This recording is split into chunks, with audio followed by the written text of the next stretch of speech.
Assalomu alaykum. Faberli kompaniyasida shunaqa zo'r nabor bor. Yuzlaringiz quruqmi? Makiyajlaringiz yaxshi singmayaptimi yuzingizda? Buni yechimi albatta yuz qurishida va yuz tozalanishida.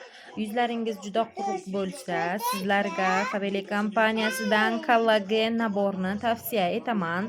Toneri yuzlarimizni chuqur tozalab, namlantirib beradi.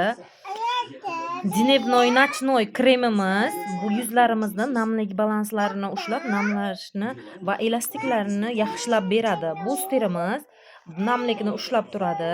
Bu ham elastikligini ushlaydi va mayda ajinlarni yo'qotib beradi. Vokre glass ko'zlarimizni tayini mayda ajinlarni ochib, namlantirib beradi. Buni birinchi navbatda yuzlarimizni tozalab olib, keyin boosterni ishlatamiz va Dnevnoy Nochnoy birgalikda ishlatiladi ketma-ketlikda. Zakazlar bo'lsa bemalol yozishlaringiz mumkin. Naborni sizlarga chegirma narxlarda xarid qilishni ham o'rgataman.